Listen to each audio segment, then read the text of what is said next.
ઓહો. વિપુલભાઈ બધું સરસ વાહ મજામાં વાહ. બધા?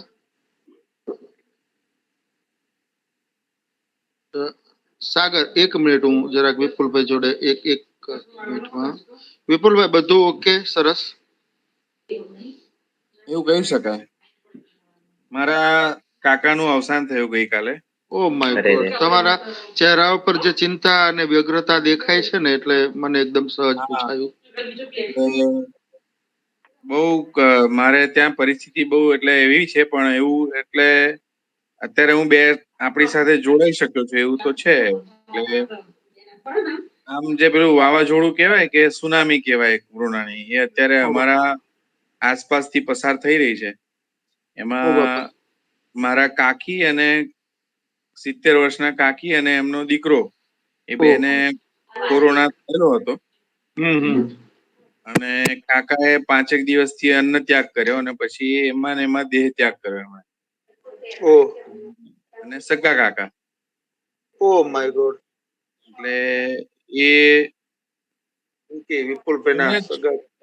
75 વર્ષના હતા ને, આમ તો બધું સારું હતું, પણ પણ એમને બહુ દુઃખી થઈ ગયા હતા 1.5 વર્ષથી કોરોનાને લીધે.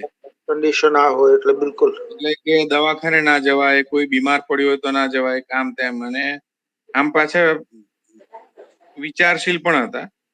એટલે પછી અન્ન ત્યાગ કર્યો ને એમાં ને એમાં જ એમણે દેહ ત્યાગ કર્યો. એમને સમજાવવાનો ટ્રાય કરે એવું પણ કોઈ નતું એમને, કે તમે હમ. જમવાનું આવી રીતના છોડી ના દો તો બધું થઈ રહેશે, આવું તો આ થયા કરે, આવું તેવું બધું એમને સમજાવવા ટ્રાય કર્યો. પણ પોતે 75 વર્ષે થોડાક આમ નબળું મન થઈ ગયેલું એમનું. એટલે પછી એમાં ને એમાં એમનું અવસાન થયું. અને એવું થયું કે ગઈકાલે એમનો અંતિમ વિધિ કર્યો. ને ગઈકાલે બરાબર 1 વર્ષ થતું હતું મારા જીજાજીને કોરોનામાં જ. હા હા હા, તમે વાત કરેલી કલોલ, કદાચ કલોલ કે કલોલ કેતા વાળા, હતા. કલોલ વાળા, બિલકુલ. એ જ. એટલે એવું બધું ચાલે છે. અને આ લોકો ડિસ્ટર્બ કરે એવું છે. હમણાં સાગરે મને ફોન થી ઉઠાડ્યો. એકચ્યુઅલી હું છેલ્લા 1 કલાક સવા કલાક થી જ સુઈ ગયો હોઈશ. હું આવ્યો પ્લાન્ટ માંથી, પછી એકદમ સાગરનો ફોન જોયો એટલે મેં કીધું હા. પણ આપણે અહીંયા નહીં મળવાનું કોઈ એવું કારણ નહોતું. અને પણ હું આજે આ વાર્તા, બધું, હા આ આ આ બધું જોતાય તે વિપુલભાઈ, દિલસોજી અમારી તમારી સાથે જ છે. તમારી વાર્તા નિસ્બતને સલામ છે અહીંયા આ પળે. હા, બરોબર. એટલે બસ કેમ કે એવું છે. આપણે અહીં આવું મળી વાર્તા સાગરની આવી ને, તો આ સાગરની આ વાર્તા આ વખતે હમણાં એવું થયું કે હું દોડાદોડીમાં નથી વાંચી શક્યો, ગીતાએ વાંચી આ વખતે, એવું છે. એટલે પણ મને યાદ આવે છે કે આપણે વડનગર ની અંદર આ વાર્તા વાંચી હતી. બિલકુલ બિલકુલ. અને મેં આ વાર્તા વાંચવાની શરૂ પણ કરી હતી આજે, પણ મારું કઈ ને કઈ ચાલ્યા કરે છે આવું નવું. અને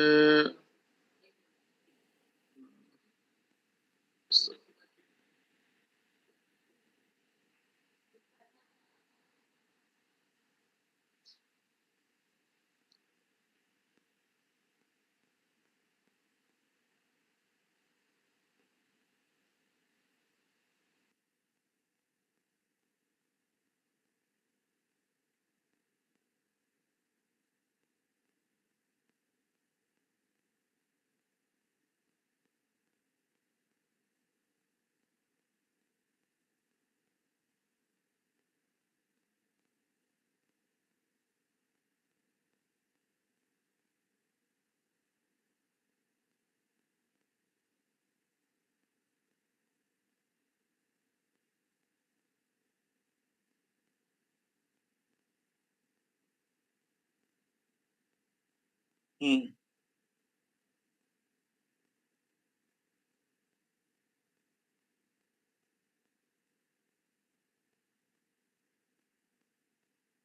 એવું જ છે.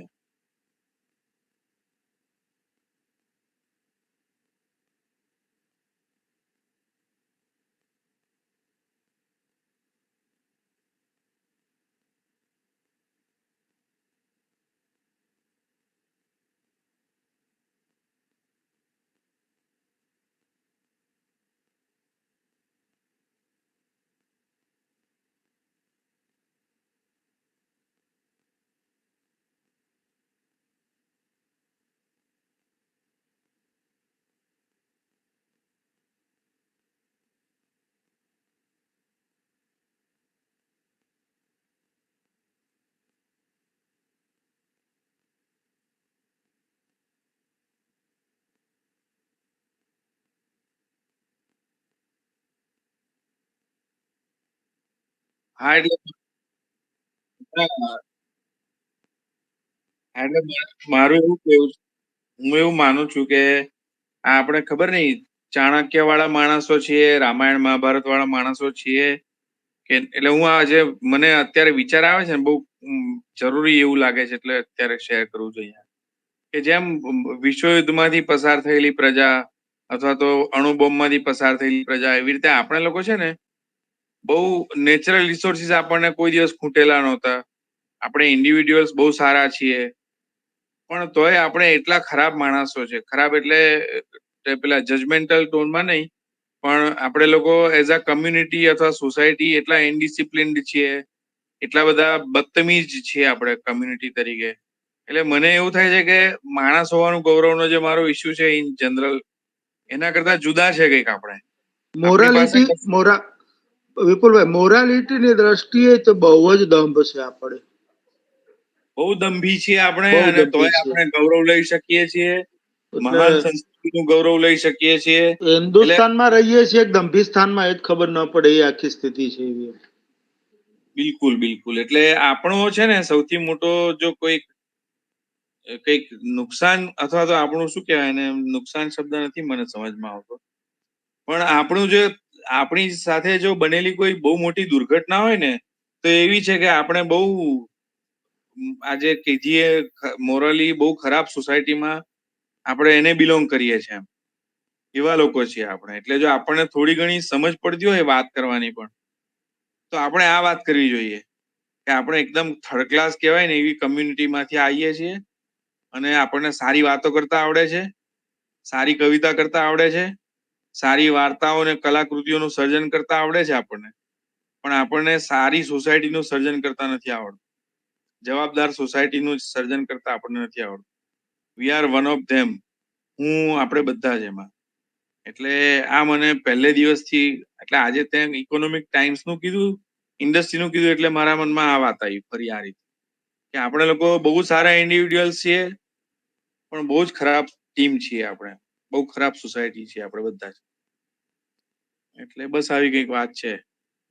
એટલે હું આજે આ વાર્તાની આજના એપિસોડમાં જોડાયેલો છું, પણ હું મારો ઓપિનિયન આજે અત્યારે કદાચ નહીં આપું કારણ કે તમે 3 જણા આપજો ને આપણે આવી રીતે ગીતા આપશે, એને વાંચી છે વાર્તા એવું કે છે હમણાં. તમે વિપુલભાઈ આમ કહી નહીં તે વાત અને આપણી વાર્તાનો દરવાજો ખોલી દીધો છે. કેમ કે આપણી આજની આ જે વાર્તા છે એ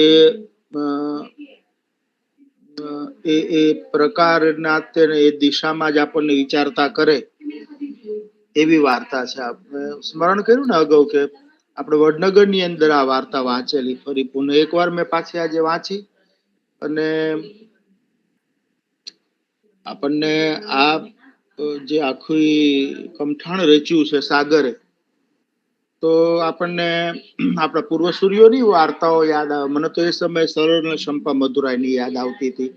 પછી તરત જ લાભશંકર ઠાકર નું મને વૃક્ષ એકાંકી યાદ આવ્યું. એટલે એ કંઈક રગની આખી આ ફેન્ટસી આખી કપોલ કલ્પના. પણ મને આ વાર્તાની અંદર જે સૌથી વધારે આકર્ષક લાગ્યું ને સાગરનું, જેના નેચરથી તદ્દન વિરુદ્ધ જઈને એ આકર્ષક એ લાગ્યું કે સાગરે અહીંયા બહુ ગજબની ધીરજ દર્શાવી છે. એનું એનો ઠહેરાવ છે ને આ વાર્તાની અંદર એ એની અન્ય વાર્તાની તુલના એ અનન્ય છે. એટલે ઘણી ફેર જે કહેતો હોય છે ને કે સાલું હું તો બીજી વાર યા નવનીતભાઈ નહીં લખું, મારે તો આમ જ છે કે આમ જ હોય આમ જ હોય એમ. પણ હું તો શક્યતા એવો જોતો હોઉં છું, શ્રદ્ધાનો માણસ એ રીતે, એટલે મને સતત એવું લાગ્યા કર્યું હોય છે સર્જકની અંદર કે એનામાં જે ધીરજ છે એ અદ્ભુત છે. અહીંયા આ વાર્તાની અંદર પણ એ રીતે જોવા મળે છે. તો આટલું કહીને હું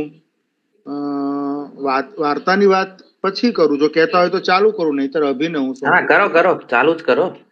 બિલકુલ. તો અચાનક જ આ આખું જે વસ્તુ બને છે, છાતી ઉપર એમ નામનું આખું જે નિયોન મેપિંગ થયું છે, આ નિયોન મેપિંગ પોતે એક એક સજોડ એવું જેને કહેવાય કે કલ્પના કે પ્રતીક કે શું કહીએ આપણે, એવું બનીને આપણી સામે અહીંયા ઉભરી આવ્યું છે. પણ વાર્તાની મજા જે સ્ટેપ બાય સ્ટેપ છે કે એ મહેશભાઈ, મારા ખ્યાલથી મહેશભાઈ નામ છે, હું જરાક ભૂલતો મને કહેજો. મહેશભાઈ જે છે ને એમને એ અચાનક જ સ્નાન કર્યા પછી આવું બન્યું, ત્યારથી લઈને એમને બહાર જવા સુધીનો જે આખો એ પહેલો ભાગ છે, તો એની અંદર બધાની ચિંતા જે છે, જે ઘૂંટાય છે આખી ચિંતા, એ મને બહુ આકર્ષક લાગી. એમ કે આખું શું થયું છે ત્યાં. જો વાર્તાકારની એક આ બહુ જ ખાસિયત હોય છે, હું માનતો હોઉં છું કે વાર્તાકારે આ કરવું પડતું હોય છે કે સતત તમારામાં છે ને એક જિજ્ઞાસા ઊભી કરે, ને જિજ્ઞાસા ઊભી કરવા માટે થઈને એ વાર્તાને જે રીતે ગૂંથતો હોય છે, અહીંયા એ જોવા મળે છે. પેલા આખા દ્રશ્યની અંદર કે જે રીતે કુંતલ ને એની કુંતલની પત્ની ને ચિંટુ ને ભાઈ જે છે એમની પત્ની ને જે વ્યગ્ર થઈ ગયા છે, જે ચિંતાગ્રસ્ત થઈ ગયા છે, તમે આ ઓપરેશન કરાવ્યું પછી જ નથી થયું ને, ડોક્ટરોની ભૂલ ને આન તેને શું છે ને આપણે એની સારવાર કરીએ ને. પછી તરત સાગર જે વાત લઈને આવ્યો છે એ સીધો મહેશભાઈ પરિવારનો પરિચય આખો લઈને આવ્યો છે કે કેવી રીતે અહીંયા આવ્યા, ગાર્મેન્ટ્સ નો ધંધો કર્યો, કેવી રીતે ધીમે ધીમે એમને ધંધાની અંદર નુકસાન થવા માંડ્યું અથવા તો સફળતા ન મળી, ધંધામાંથી એ પાછા પડ્યા, દીકરીને પણ આવી, દેવું થઈ ગયું એનું, નવું ઘર અપાયું, છોકરાને ગાડી લાવ્યો હુંડાઈ, એના હપ્તા ભરવાના, આ બધી બાબતથી આમ વાર્તાકાર છે ને બહુ ચીવટ પૂર્વક આપણને ધીમે ધીમે એક ઇકોનોમિક એવી પરિસ્થિતિ, આ જે ભાઈ છે એની પરિસ્થિતિમાં આપણને લઈ જાય છે, અને એ પરિસ્થિતિનો એને શું ઉપયોગ કરવાનો છે એ જાણે છે બહુ સારી રીતે. પછી વાત આખી લઈને આવે છે કે આવી રીતે જે કરવામાં આવ્યું છે ને, બીજા લોકો પણ આનો ભોગ બની રહ્યા છે.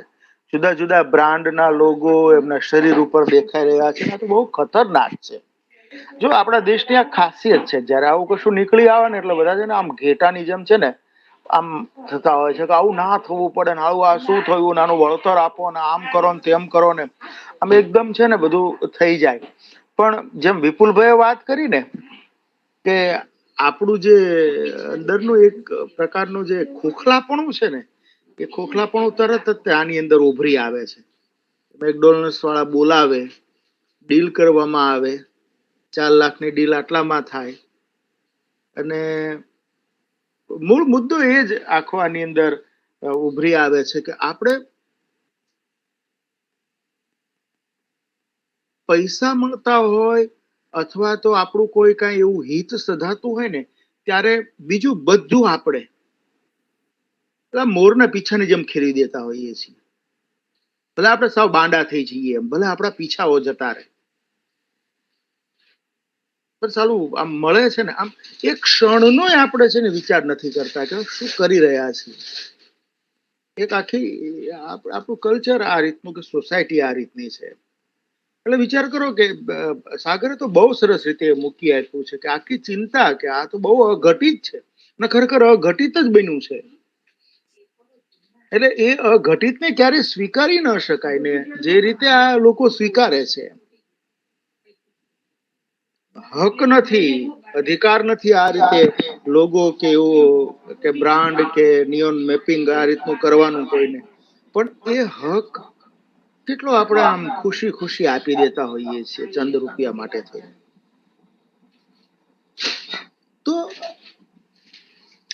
આપણી ઇનર લાઈફ કેવી છે અને આપણી બહારની લાઈફ કેવી છે એમાં તો ચોખ્ખું આની અંદર પ્રતિબિંબ મળે છે. આપણી ચિંતાઓ છે એ ઘણી વાર ગેરવ્યાજબી થઈ જાય છે. આપણે આર્થિક સંકટો છે એ આર્થિક સંકટો સાવ બકવાસ એવા થઈ જાય છે. આપણી નજર સતત પેલા તરફ જ રહેતી હોય છે કે મને ફાયદો શું થઈ રહ્યો છે. એટલે ફાયદામાં તું તારું પોતાનું સત્વ ખોઈ રહ્યો છે એ તને કેમ નથી દેખાતું. અહીંયા વાર્તા નાયક પોતાનું સત્વ ગુમાવીને, પોતાનું હીર ગુમાવીને, બધું ગુમાવીને જે રીતે આ આખો એક સરસ મજાનો વ્યંગ પણ છે. સોસાયટીનો જેને કહેવાય ને ફિતરત બતાવી દીધી છે, આપણે માણસની ફિતરત બતાવી દીધી છે. એટલે સરસ મજાની માંગણી કરી વિપુલભાઈએ કે આપણે ખરેખર ઇન્ડિવિજ્યુઅલ કદાચ હશું એમ, પણ આપણે ટીમની રીતે તો નથી જ. ને અહીંયા જો આખી એક ટીમ થઈને છે ને મોરલનો કચરઘાણ વાળે છે. નહીતર વચ્ચે વચ્ચે એ રીતનું મૂકેલું છે કે જેમાં ઇન્ડિવિજ્યુઅલ તરીકે મહેશભાઈ છે ને પોતે આને સ્વીકારતા નથી, સ્વીકારી શકે એમ નથી. લાગણીના એવા સરસ મજાના લેયર્સ પણ વચ્ચે વચ્ચે મૂકેલા છે કે ખરેખર આ ઈણું બની ગયું છે, આ કોઈ રીતે સ્વીકારી ન શકાય. પણ ધીમે ધીમે કઈ રીતે આપણે પેલા બ્રાન્ડમાં ભળતા જઈએ છીએ, કઈ રીતે બ્રાન્ડ જ આપણી માટે, આપણી પોતાની ઓળખ નહીં, બ્રાન્ડ એ જ આપણી ઓળખ. એટલે મને એવું થાય કે ખરેખર માણસ માટે માણસાઈ શબ્દ વપરાય છે અને પ્રોડક્ટ માટે બ્રાન્ડ શબ્દ વપરાતો હોય છે. પણ આપણે આ બંને પલ્લાની અંદર કેમ બરોબર નથી ન્યાય કરી શકતા? કેમ બ્રાન્ડનું પલ્લું છે એ આવી રીતે પેલું થઈ જતું હોય છે? શું છે? જો બહુ ચોખ્ખી વસ્તુ છે, દીકરા દીકરી બધા પણ આવતા હોય છે, બધાને ધંધામાં ખોટ જતી હોય છે, બધાને આર્થિક સંકટો આવતા હોય છે. પણ આપણે એવા છીએ કે આર્થિક સંકટો કે કોઈ પણ બાબતો, મુશ્કેલી કે ગમે તે આવે ને એટલે એને નિવારવાનો એકમાત્ર ઉપાય આપણને પૈસો દેખાય છે.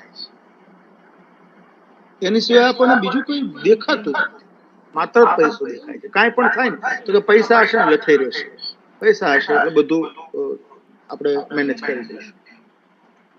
અહીંયા મેનેજ કરવાની અંદર પૈસાને સૌથી વધારે પ્રાધાન્ય, અથવા તો આર્થિક બાબતો, અથવા તો જે રીતનું આખું આ વિશ્વ બની રહ્યું છે, વિશ્વ માણસને માણસ નથી હવે રાખવા માંગતું, વિશ્વ છે એ માણસનો બ્રાન્ડ રાખવા માંગે છે. એની માણસની પોતાની ઓળખ લઈને પોતાની ઓળખ પ્રસ્થાપિત કરવા માંગે છે. આ વિશ્વ એવી રીતે બની ગયું છે. અને માણસે ખુશી ખુશી કેમ એ સ્વીકારી રહ્યો છે, મને તો એ વિડંબના લાગે છે. તો અહીંયા એ આખી બાબત સાગરે બહુ સરસ રીતે મૂકી આપી છે અને બહુ ઠરેલ રીતે, બહુ બહુ બહુ ધીરજથી મૂકી આપી છે. મને તો બહુ ગમી આ વાર્તા. તો મજા એ વખતે કરાવી હતી ને આ વખતે પણ કરાવી. ન અલંકારિકતા, ન બીજા વર્ણનો, અને એની વગર પણ વાર્તા સડસડાટ તમારામાં ઉતરતી જાય એનું આ ઉદાહરણ છે. એટલે મને બહુ એ ગમ્યું એમ. નહીતર ઘણી ફેર આમાં તો મેં પોતે એ પણ જોયું કે આની અંદર ઘણા બધા એવા અવકાશો હતા કે ત્યાં તમે વર્ણનો મૂકી શકો, ત્યાં તમે અલંકારો મૂકી શકો, કલ્પનો મૂકી શકો, વધારે તમે આમ આમ એને પેલું કરી શકો એમ. એ લોભ બહુ એ લોભ છે ને એ કોઈ પણ સર્જકને એ જતો નથી કરતો હોતો. બહુ ઓછા સર્જક રસોઈયા ગબ્બરને દેખાય કે અહીંયા મીઠું નાખી શકાય હતું, અહીંયા અહીંયા ઉમેરી શકાય એવી હતી. Yes yes. વાહ. તો એટલે પણ સાગરે અહીંયા એ રીતે બહુ જ સંયમ રાખ્યો છે. એટલે આ વાર્તા છે ને એના સંયમિત સ્વરની વાર્તા છે. ને આ એનો સૂર છે. એનો જે સૂર છે ને સાગરનો, એ મને હંમેશા લાગ્યો છે કે આ છે. હું અનિકેતભાઈ હોય, બીજી વાર્તાઓ મને યાદ આવે, એ એનો સૂર છે. તો બહુ સરસ આ વાર્તા આપણને સંભળાવવા માટે ધન્યવાદ. Okay, thank you. ભાભી વાત કરશે, હું કરું? અભી તું કર એવું કે છે, પછી વાત. અચ્છા, ઓકે. હા, એટલે મને પહેલા તો જે વસ્તુઓ ગમી વાર્તા વિશે એ કહું. અમુક વસ્તુઓ મને નથી ગમી, એટલે હું બે વાત કરીશ. પણ મને પહેલા તો જે ગમેલું છે એ છે, અને this is the base line. જો આ ના હોય તો મારા માટે કોઈ વાર્તાનું બહુ મહત્વ નથી. પણ આ બહુ ઉઘાડી રીતે આ વાર્તામાં છે. એ છે લેખકની કન્સર્ન, હ્યુમન લાઈફ માટેની કન્સર્ન છે. અને એ બહુ જ સાચી અને ઓનેસ્ટ એવી કન્સર્ન અહીંયા દેખાય છે. અને એ છે એટલે I can handle anything else. પણ જો એ ના હોય તો પછી તમે ગમે એટલા ભાષાના કે એવા ખેલ કરો, મને એમાં ઓછો રસ પડે છે. પણ અહીંયા એ છે અને બહુ સરસ રીતે એ કન્સર્ન લેખક મૂકી શક્યા છે આપણી સામે. અને બીજું એક બહુ મજાનું અહીંયા જે થયું છે કે બજારવાદની વાત તો ઘણા લેખકોએ કરેલી છે. ધારો કે જાનીની જ આપણે પેલી વાર્તા વાંચેલી સોડા બાટલી વાળી, તો એ પણ એક બજારવાદ કઈ રીતે જૂની ટ્રેડિશન્સ ને મારે છે એ પ્રકારનું આખું એક થીમ છે. પણ અહીંયા જે વાત થઈ છે અલગ રીતે એ રીતે થઈ છે કે માણસની પોતાની બોડી પર ઓટોનોમી નથી. એટલે your body is control by corporation. અને આ જે બહુ શાર્પ ઓબ્ઝર્વેશન છે આખું આજની સોસાયટીનું, એ એ મને બહુ અદ્ભુત લાગેલું કે આ સખત ઓબ્ઝર્વેશન છે અને બહુ સાચું ઓબ્ઝર્વેશન છે. આપણને એવું લાગે છે કે આપણે આપણી બોડીના માલિક છીએ, આપણે આપણી બોડીને કંટ્રોલ કરીએ છીએ, but that is long gone. ઘણા વર્ષોથી આપણી બોડી આપણા કંટ્રોલમાં નથી. એક ઇલ્યુઝન ઊભું થયેલું છે અને લેખક અહીંયા એ ઇલ્યુઝન પકડી શક્યા છે અને બહુ સરસ રીતે પકડી શક્યા છે. એટલે એ માટે હું સાગરને અભિનંદન આપું. ત્રીજી વસ્તુ મને જે ગમી છે એ છે આનું ભાષાકરણ. એટલે જાની સાથે હું આમાં સહમત થઉં છું કે બહુ સિમ્પલ, એકદમ લાઈટ, કોઈ આસપાસ જોયા વગર. એટલે મને જે પ્રકારનું કથન ગમતું હોય છે એ પ્રકારનું કથન આયા છે. અને મને એટલે બહુ મજા આવી કે writer is simply interested in telling the story. એમ તો એ મારા માટે બહુ મોટી વાત છે કે તમે જો એને બહુ સિમ્પલ કરી શકો અને બહુ મોટી વાત કરી શકો તો એનું મૂલ્ય બહુ અલગ છે મારા માટે. તો અહીંયા એ પણ મજા આવી. હા, અને મને ક્યાં થોડું ખૂંચેલું એ પણ કહું તો જાની તમે જે કીધું ને કે સરળ અને શંપા યાદ આવે કે વૃક્ષ યાદ આવે, કે મને તો કાફકાની મેટામોર્ફોસિસ યાદ આવતી હતી આ બધી સાથે જ. તો હવે આ બધી વાર્તાઓ કે સર્જનો અને આ પર્ટિક્યુલર વાર્તામાં જે મેજર ડિફરન્સ છે એ છે કે અહીંયા લેખક આપણને કારણો આપી દે છે. એમ કેમ આવ્યો એ આપણને ખબર છે. જ્યારે પેલો જીવડું કેમ થઈ ગયો, કે સરળ કઈ રીતે પોતાની આઈડેન્ટિટી ખોઈ નાખે છે, આપણને કઈ ખબર નથી. તો આ જે એક મેજર ડિફરન્સ છે એના લીધે થયું છે એવું કે આ વાર્તામાં એમની જે પ્રતિક ક્ષમતા છે એ બહુ સીમિત થઈ ગઈ છે. It stands for corporation intervening your life, nothing else. અને એ જે સીમિત થઈ ગઈ છે એના લીધે થોડું, એટલે હું પર્સનલી એવું મને હોત કે આ પ્રતિક નું જે આવું કાર્યકારણ વાળું આખું આપણને એક્સપ્લેનેશન ના આપી દીધું હોત લેખકે, તો આ પ્રતિકની ઓર પણ મોટી ક્ષમતા હતી.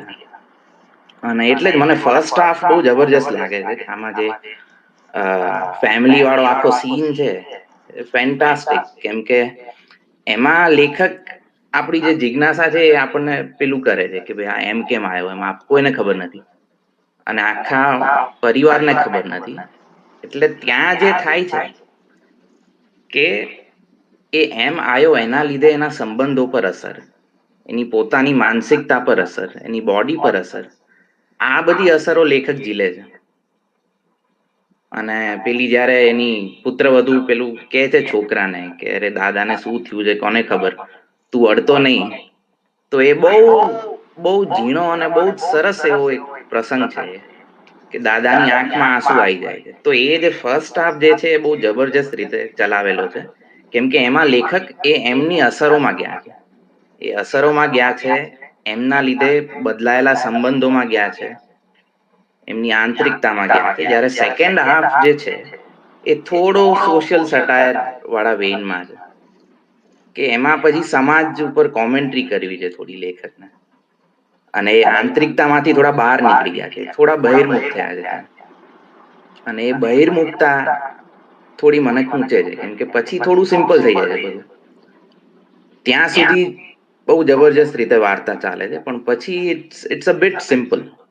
સાગર પાસેથી હું થોડી વધારે અપેક્ષા રાખું, અને એસ્પેશિયલી જ્યારે ફર્સ્ટ હાફ આટલો જબરજસ્ત ચલાયો હોય અને જ્યારે આટલું સરસ પ્રતીક એ શોધી લાયો હોય તો હું સેકન્ડ હાફમાં તો એ ઓર ઉપર જાય એવી એવી જ હું અપેક્ષા રાખું. એટલે પણ છતાં like seeing all of this વાર્તાની કન્સર્ન અને એ મને બહુ સ્પર્શી ગઈ છે. અને એનું કથન, એની એકદમ લાઇટ ટોનની ભાષા, આ બધું તો મજાનું છે જ.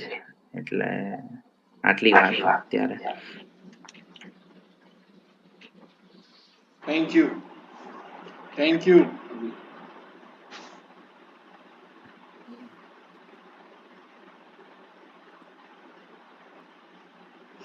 ભાભી હા જરાક લાઈટમાં આવો. હા સંભળાય છે અવાજ? તમે હાજર હતા વડનગરમાં, મને ખ્યાલ છે. હા પણ એટલે મને ત્યાં પહેલા વાંચી હોય વાર્તા સાંભળી હોય એના કરતા અત્યારે આ જે ચર્ચાઓ થાય છે ને ત્યારે મને એવું થાય છે કે હું અલગ રીતે બધી વાર્તાઓ વાંચું છું. એટલે અથવા એટલે વાંચી શકું છું કે અથવા વાંચવાની ઈચ્છા થાય છે એવું છે. એટલે હું એટલું જ યાદ રાખું કે વડનગરમાં તે વાંચી હતી વાર્તા, પણ અત્યારે અલગ રીતે વાંચું છું એમ. અને આજે જો કે એક જ વાર મને વાંચવાનો ટાઈમ મળ્યો, પણ બહુ જ સરસ છે આ વાર્તા. મને ત્યારે ગમી હતી અને આજે પણ બહુ જ ગમી વાર્તા. બહુ સરસ છે અને સરસ વાત અભિમન્યુએ કરી અને નવનીતભાઈએ પણ સરસ વાત કરી. અને આ જે એ જે ફેમિલી વાળું જે આખું શરૂઆત છે ને એ તો બહુ જ જોરદાર છે. એમાં જે અભિએ કહ્યું નિકિતા એ જે રીતે પેલા છોકરાને ચિંટુને એમ ખેંચી લીધો, એ ખરેખર એ ક્ષણ આપણને પણ ફીલ થાય એવી જ છે. અને આખી બીજી એક મોટી વાત એવી, એટલે જુદી વાત કે ભાઈ પહેલા બધાને એમ જોઈને એવું થાય છે કે આ શું છે, અથવા કંઈક નવું કે કુતૂહલ એવું થાય.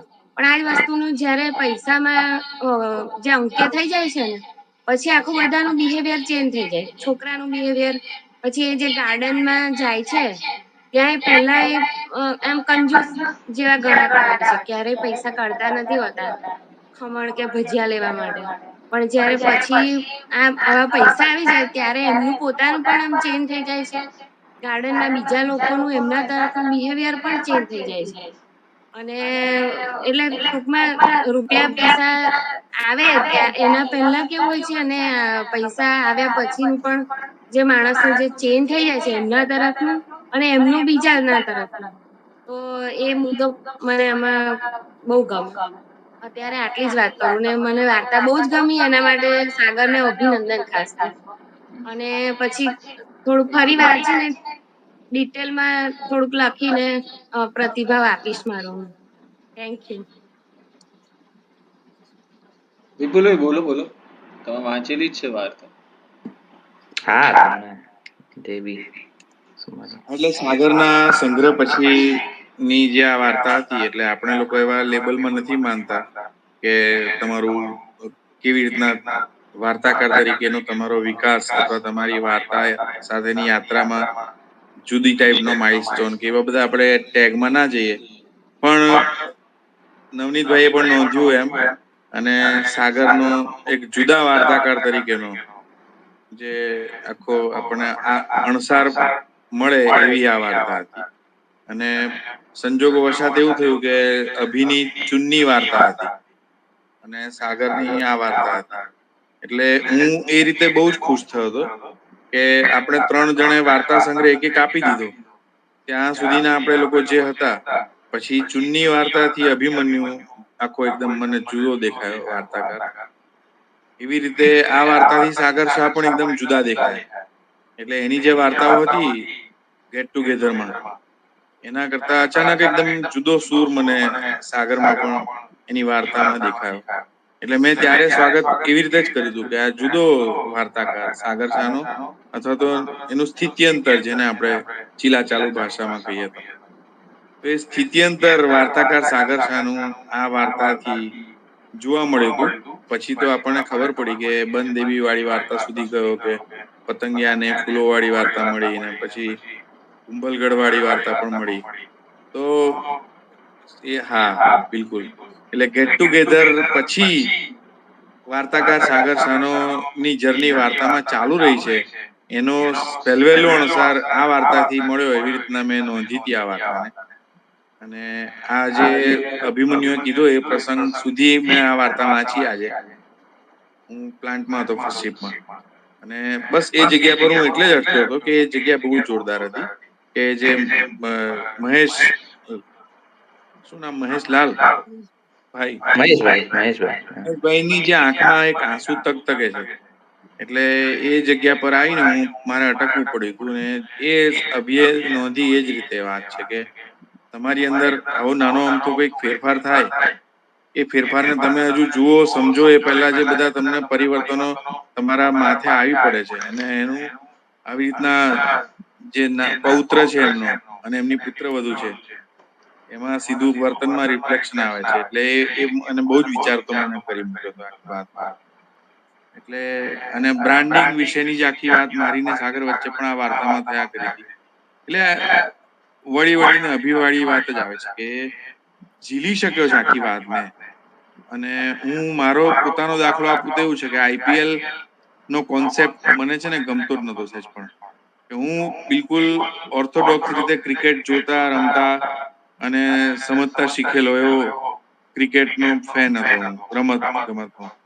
અને એમાં આઈપીએલ નો જે આખો કોન્સેપ્ટ આવ્યો ને ત્યારે મને એવું થયું કે આ કેવું છે, બધા વેચાય ને બધાની બોલી લાગે ને બધા એકબીજાની સામે રમે ને કોઈ ટીમમાં નહીં ને રાહુલ ને ધોની સામે હોય ને ધોની ને કોહલી સામે હોય ને આવું બધું કેવું, આ શું કરવા માંડ્યા છે આ લોકો? મારા મગજમાં બેઠું જ નહીં.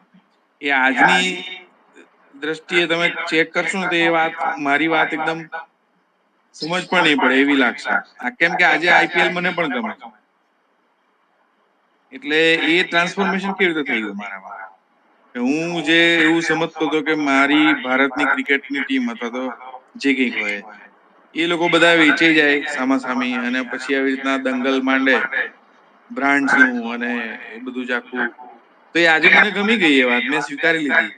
એટલે સમય જતા માણસે સ્વીકારી લીધું કે ડાબા હાથ પર કઈક બીજો લોગો હોય, કેપ ઉપર રસના હોય ને કઈક છાતી ઉપર સેમસંગ હોય ને પાછળ અનએકેડમી હોય ને એને મારેલી 6 અનએકેડમી ની ગણાય, એને મારેલી 4 હોય તે એક સેમસંગ ની ગણાય.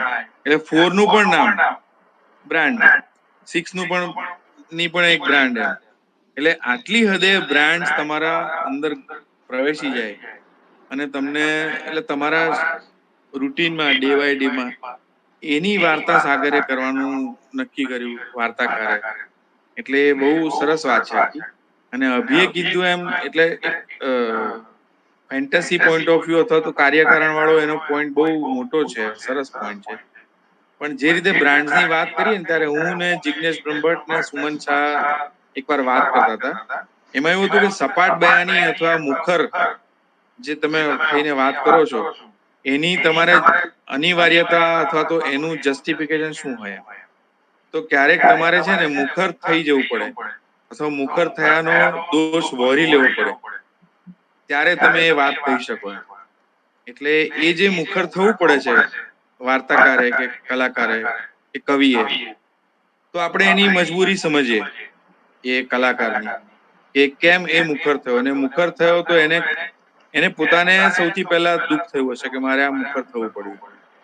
પણ એ આખી વાત એવી બને ને કે એમાં પછી વાતને જયારે પૈસામાં ડીલ કરી, બ્રાન્ડ છાતી પર આવી ગઈ ને નાઈને પણ ના નીકળ્યું, એક અચાનક એવું સોલ્યુશન આવી ગયું બધાના મનમાં કે નાવાનું બાકી છે, નહીં લો એમ સાબુથી નહીં લો, ઘસી નાખો. પણ નાવાથી પણ ના નીકળી એ વસ્તુ. અને પછી જેની જોડે રહી ગઈ એને કેવી થઈ, તો એ પેલા એના પૌત્ર સાથેના કે પુત્રવધુ સાથેના ડાયલોગમાં, તો એવી પરિસ્થિતિમાં પહોંચ્યા પછી વાત આખી પૂરી ત્યાં નથી થઈ જતી એમ. એટલે જેને આપણે સાવ પેલું એબ્સર્ડ અથવા ફેન્ટસીમાં અથવા તો માનવ નિયતિના સંદર્ભમાં જોઈએ એવી કોઈક સરસ કલાત્મક કાવ્યાત્મક રીતે વાત અટકી ના ગઈ. આજે જેમ મને આઈપીએલ ગમી ગઈ, મને પોતાને નવાઈ લાગે છે કે હું આજ માણસ 2 વર્ષ પહેલા મને આઈપીએલ ગમતી નહોતી, આજે મને કેમ ગમે છે, આટલી બધી બ્રાન્ડ છે. તો એ જે આખું ગબ્બરને નથી ગમતું. તો એ જે ટ્રાન્સફોર્મેશન આપણામાં થાય છે એની વાત પણ વાર્તાકારને કરવી છે. અને એના માટે પછી એ કાર્યકારણ વાળો થોડો દોષ કદાચ એમણે વહોરી પણ લીધો હોય અને આખી વાત એમણે કરી કે ફાઇનલ ડીલ સુધી લઈ ગયા એ આખી વાતને. એ જો ના લઈ ગયા હોત તો એ થોડું વધારે સારું એપિસોડ કે અભિનય અપેક્ષા જેવી સારી કૃતિ બની શકી હોત કદાચ.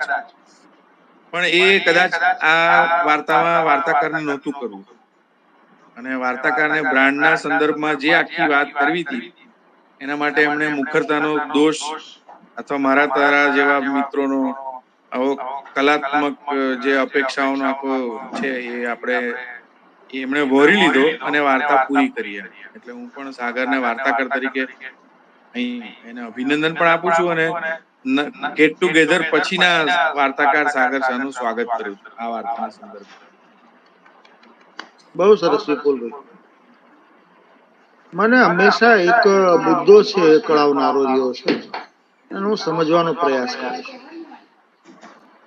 કે મનુષ્ય હોય કે વસ્તુ હોય એ બંને એકબીજાના અત્યારે બહુ જ પર્યાય બની ગયા છે. આપણે જાણીએ છીએ મનુષ્ય અને વસ્તુ. પણ મનુષ્ય અને વસ્તુ, અમારો એક પ્રશ્ન છે કે મનુષ્ય અને વસ્તુ એ એના સ્થાને હોય રહેવા જોઈએ કે નહીં. તો મનુષ્ય અને બ્રાન્ડ કે આજે વસ્તુ કહું છું બરોબર, એની પોતાની સાપેક્ષતા કે નિરપેક્ષતા હોય છે. અને સાપેક્ષતા અને એની નિરપેક્ષતાનું સ્થાન જ્યારે જોખમાય ત્યારે ખરેખર એ રૂપાંતર થાય છે, પરિવર્તન થાય છે કે કોઈ જોખમ ઊભું થાય છે. આપણે એ વિચારવું જોઈએ. સાપેક્ષતા અને નિરપેક્ષતાની ભેળસેળ થવા માંડી છે એટલી બેહુદી રીતે, અથવા તો હું તો જો કે બેહુદી રીતે થવા માંડી છે એમ કહીને એનો સ્વીકાર કરું છું, જે મને પોતાને નથી ગમતું એમ, કે એની ભેળસેળ ન થવી પડે. સાપેક્ષ કે નિરપેક્ષ ની બંનેના પોતપોતાના અલગ અટલ સ્થાન છે. પણ અત્યારે આપણે જોઈએ છીએ કે એ બંને બાબતો બહુ બહુ બહુ બુરી રીતે એકબીજામાં ભળી રહી છે. જેમ કે વિપુલભાઈ, તમે ને હું જે ક્રિકેટ જોવા ટેવાયેલા ને હવે જે ક્રિકેટ જોઈએ છીએ એનું એક ઉદાહરણ છે કે જે રીતે બ્રાન્ડ, જે રીતે કંપનીઓ, આ બધું જે એનું ઉદાહરણ છે. શું આને કારણે કોઈ જોખમ ઉભા થઈ રહ્યા છે કે આને કારણે કંઈક એક વધારે સારું કંઈક બની રહ્યું છે? શું થઈ રહ્યું છે? એ સમજવાનો પ્રયાસ કરી રહ્યો છું કે શું એ મારી જેવા વ્યક્તિ કે જે જરાક જૂનો છે, પુરાણો છે, ને બધાને બહુ સજ્જડ રીતે વળગેલો છે એટલે એને સ્વીકારી નથી શકતો? શું છે કઈ ખબર નથી પડતી. એટલે આમ જોવા જઈએ તો પરિવર્તન જગતનો નિયમ છે, પરિવર્તનને આપણે સ્વીકારવું જોઈએ. પણ આપણે એ કેમ નથી શોધી શકતા કે ખરેખર આ પરિવર્તન છે સ્વીકાર્ય છે કે ખરેખર આને જ પરિવર્તન કહેવાય, કે આ પરિવર્તનની આડમાં કઈ બીજું તો નથી થઈ રહ્યું ને? આ શું થઈ રહ્યું છે? આ એક બહુ મોટો પ્રશ્ન છે ને આ વાર્તા છે ને એ પ્રશ્ન ઉભો કરે છે. એક માણસ જે રીતે સ્વીકારી ના શકે એવો માણસ છે. આ મહેશભાઈ એવો જ છે, એની અંદર બતાવવામાં આવ્યો છે, અને છતાંય સ્વીકારે છે. તો ખરેખર શું છે? શું એવી બાબત કઈ છે? કઈ મજબૂરી છે? અથવા તો શું શું બદલાયું છે? એ બહુ બહુ બહુ મૂંઝવનારો પ્રશ્ન છે. મીટિંગ ચાલો ગૂગલ મીટ. વાર્તાકારને એ રીતે હું અભિનંદન આપું. કોઈ પણ વાર્તાકાર જયારે મૂંઝવનારા પ્રશ્નો ઉભા કરે, વાર્તાકારને આપણે જાણીએ છીએ ને જવાબો નથી આપવાના, અને પ્રશ્નો ઉભા કરવાના છે. વાર્તાકાર જયારે આવા સજ્જડ પ્રશ્નો ઉભા કરે, કહીએ જે રૂપાંતર જે થઈ રહ્યું છે, પરિવર્તન જે બદલાઈ રહ્યું છે, બે બાબતો બે ધૈર્ય બદલાઈ રહ્યું છે, મનુષ્યનું પણ ખરું અને બ્રાન્ડનું પણ ખરું. મનુષ્ય રૂપાંતર પામીને બ્રાન્ડ થવાનું છે, બ્રાન્ડે રૂપાંતર પામીને મનુષ્યને ગળી જવાનો છે. એ આખી જે બાબત બની રહી છે ને એ ખરેખર બહુ વિચારણીય અને ચિંતાજનક છે. અને આનું શું ફલશ્રુતિ શું હોઈ શકે, કે શું આનું પરિણામ હોઈ શકે, તો હવે સમય જ બતાવે. પણ ખરેખર હા વિપુલભાઈ. એટલે આની સાથે જો હું વાત કરું તો જ થશે વાત.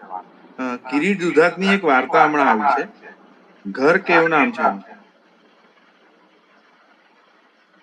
સાગર, ઘર ઘર ઘર છે ને એ વાર્તા?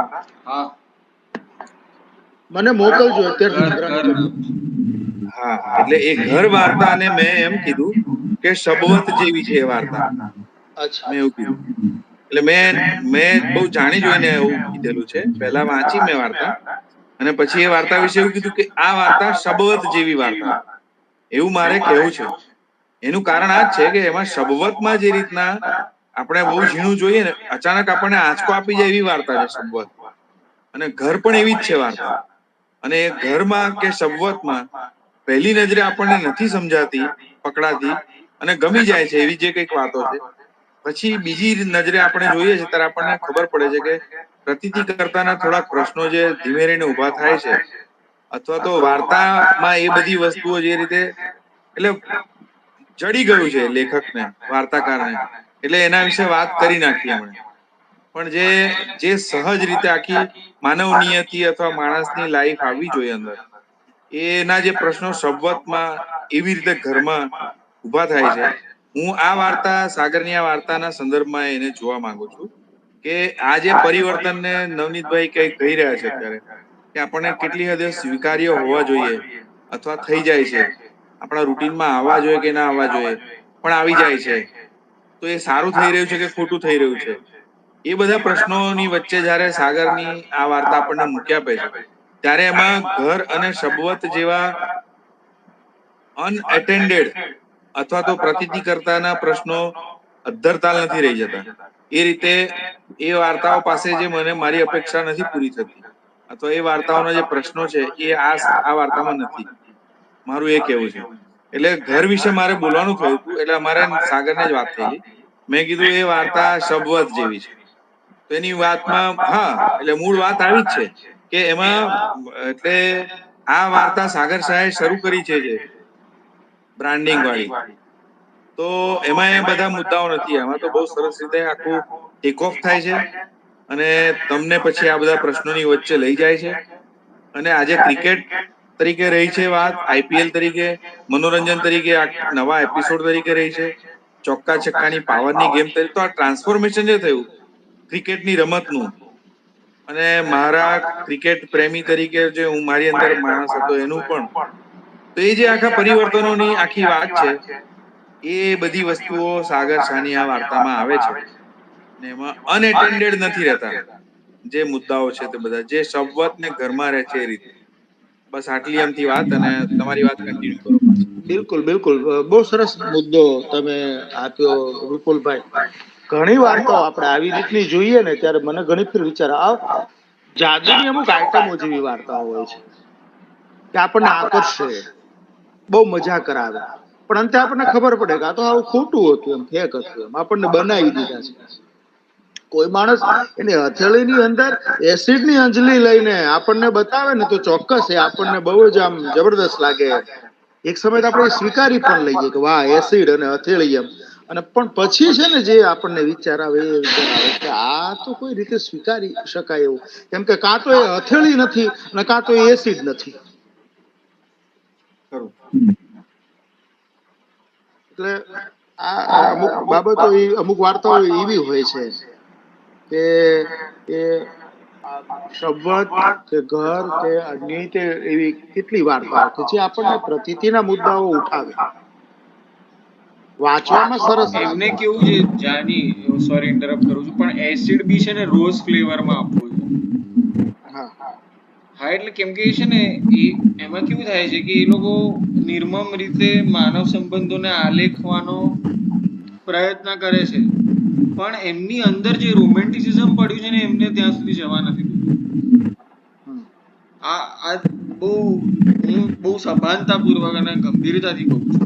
આ એક શું કહેવાય, સ્ટેટમેન્ટ નથી ફેંકતો, પણ આ બંને વાર્તાઓના કિસ્સામાં આ બની રહ્યું છે કે મને તો એમનું એક રોમેન્ટિક વિઝન છે માનવ સ્વભાવ, પ્રશ્ન જેના તો કારણે એ લોકો સાગર, પ્રશ્ન તો એ થાય, મને ત્યાં સુધી થાય, કોઈ પણ વાર્તાકાર જ્યારે વાર્તા લખતો હોય ને ત્યારે બધી પોતાની બેઈમાની, બધી પોતાની અપ્રતીતિ કરતા બધું એક બાજુ મૂકીને એ લખતો હોય છે, અને લખવી જોઈએ એમ. વાર્તાની તો પૂર્વ શરત જ એ છે, ભલે એ કલાકૃતિ છે કે એ ગમે તે હોય, પણ એની હું પોતે એવું માનું છું એમ કે બેઈમાની તો હોવી જ ન જોઈએ. એટલે ઘણી ફેર આપણને આ રીતના પ્રશ્નો ઉભા થાય ને ત્યારે એમ થાય કે આ વાર્તાકારે એટલે ખરેખર શું આપણી માન્યતા અલગ છે ને એમાંથી જે જીવનનો સુર પ્રગટ થાય એ વાત અલગ છે. આખી વાત કે લાઈફ ને આપણે શું જોઈ છે, લાઈફ ને આપણે શું મૂકી શકીએ છીએ ક્રિએટિવલી, ધેટ આપણું વિઝન જે હોય એ એની રીતે થશે. આપણા વિઝન જોડે એને મેચ કરાવવું જરૂરી નથી. સોરી મેં તમને ડિસ્ટર્બ કર્યા જાણી, તમે કંઈક કહેતા હતા. ના ના, બિલકુલ બિલકુલ ડિસ્ટર્બ, હું સાંભળતો જ તો.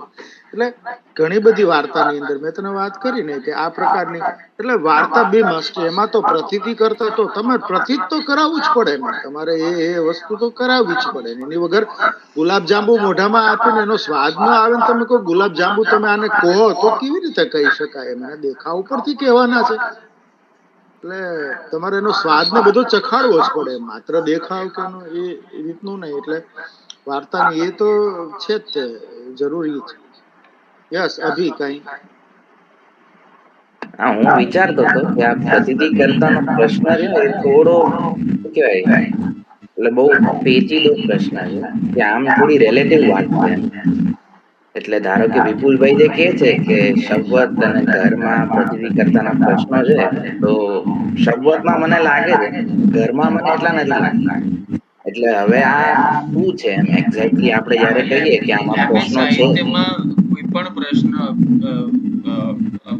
કે ઇવેલ્યુએશન માં જતો હોય ને, એ બધા જેમ કે પ્રતિકર એક ટાઈપનું ઇવેલ્યુએશન છે, રાઈટ? પ્રતિતિ કરતા તો એ બધા સબ્જેક્ટિવ જ રહેવાના એટ એન્ડ. બાકી બહુ શું કહેવાય, હા ના, એટલે અહીંયા આપણે ચર્ચા ઉપાડી છે, આપણે ઓબ્જેક્ટિવ થોડું વધારે ગ્રાઉન્ડ્સ નથી. વિચારીએ. ઓબ્જેક્ટિવ ગ્રાઉન્ડ હંમેશા એવું જરૂરી નથી, પણ હા, કૃતિ લઈને વાત કરીએ તો મોર ઓર લેસ આપણે શોધી શકીએ છીએ કે અહીંયા આ શોધી થયું ને પછી આ શકીએ. થયું, એને લીધે મને આ અપ્રતીતિકર લાગે છે, એની વાત છે. હા હા જેમ કે શપથમાં આપણે કહીએ છીએ કે ભાઈ પહેલો મુદ્દો જે આવે છે કે જો એ આટલો સેન્સિટિવ છે, જેવો એ હા, વર્તે છે, તો પછી તો એ આપણને આવું કેમ કેમ છે? મળવા બોલાવે છે?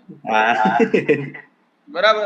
એટલે જો શબ્દ તો આટલો બધો હી સચ અ જેન્ટલ લવર, સચ અ ગ્રેટ લવર, તો આ રીતે કેમ મળવા બોલાવે કે તું મને મળવાઈ જજે રાતે? હા, તે એવા લોકો આવા નથી હોતા, અને આવા લોકો એવા નથી હોતા. હવે તમે કહી શકો કે આવો એક આ છે, તો એ વસ્તુ પછી છેવટે લેખક પાસે જવાબ છે, અને એનો તમને જવાબ આંસુ કોણ? આવે છે ખરેખર? તમને પણ આ તો આપણી એક કોમન સેન્સ ને લીધે કે આપણે જે આપણનું માનવ સ્વભાવનું આપણું જે જ્ઞાન છે એનાથી આપણે આવી વાત કરીએ. હા, હા, એ જ. પછી ના, એટલે સમ પીપલ વિલ બાય.